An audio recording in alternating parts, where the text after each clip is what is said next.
أبطال آسيا 2 على SSC. الكورة لعبتنا.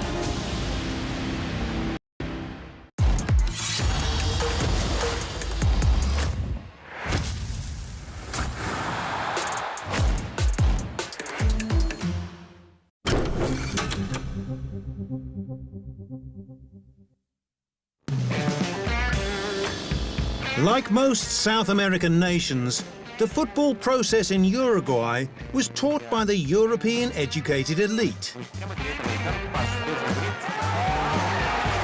The game moved down the nation's social scale very quickly, and the Sky Blue were quicker to realize than their Brazilian and Argentinian neighbors that drawing on potential from all walks of life was key to success. Uruguay won the first 2 Copa Americas and 5 of the first 9.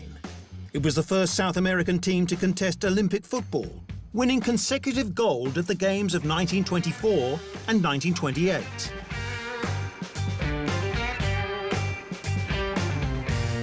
So when the FIFA Congress were looking for a new venue to host a brand new international tournament, Uruguay were naturally at the forefront of organisers' minds.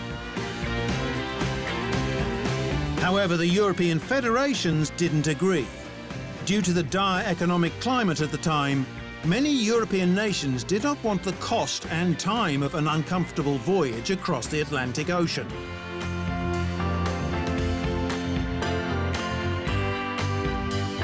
The first World Cup in 1930 was to coincide with the centenary of Uruguay's first constitution after independence, and the nation's capital, Montevideo, had rushed to finish the new 90,000-seat Estadio Centenario for the tournament.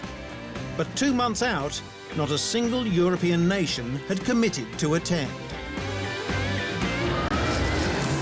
It was only after the intervention of FIFA President Jules Rimet that 4 European teams, Belgium, France, Romania and Yugoslavia, made the 2-week journey to join Mexico and the United States and 7 South American teams in a 13-nation tournament. Uruguay came from 2-1 down at half-time to beat Argentina 4-2 in the final, with Rimet presenting the winner's trophy. But for all the celebrations, Uruguay was stewing over the small number of visitors who attended the tournament.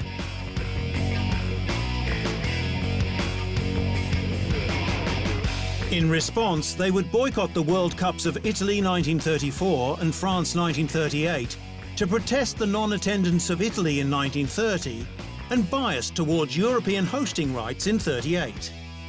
And with the outbreak of World War II, their next appearance would not be until 1950, where in Brazil at the Maracana, it would be 2 cups from 2 attempts for Uruguay. But this time, it would not be so much controversial as outright shocking. Brazil was a raging favourite to win in front of a passionate home crowd, crushed into the stadium in numbers alleged to be close to 200,000. A procession of faith in Rio de Janeiro. But it would be this man, Alcides Giguia, who became an icon in his own right for Uruguay, but a villain in Brazil, with his left footer in the 79th minute giving the visitors a 2-1 victory.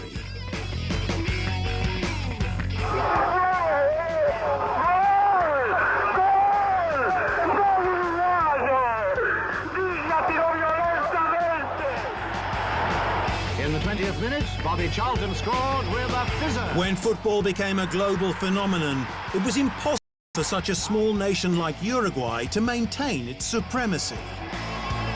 The physical vigour and tactical innovation of the Northern Europeans had taken the game to a new level that remains today, just as the balletic skills of the Uruguayans had in the 1920s.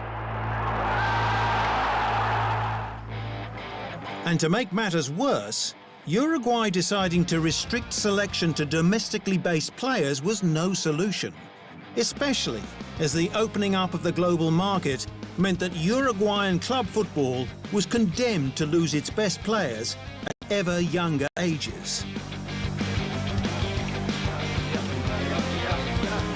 Moves had been made to right the wrongs of globalization on Uruguayan football by producing young players with enough speed and technical skill to handle the European game.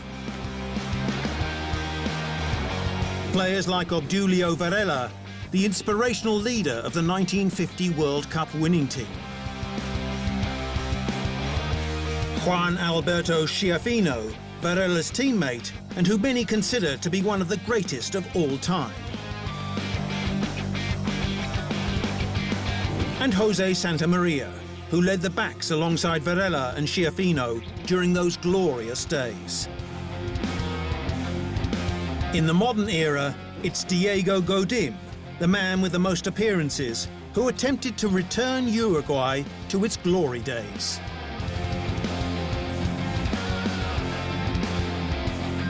Along with the controversial Luis Suarez, the nation's all-time leading scorer. The Ajax, Liverpool and Barcelona striker also made a reputation as a biter, fighter and a bleater. But all that paled into insignificance because he sure could play.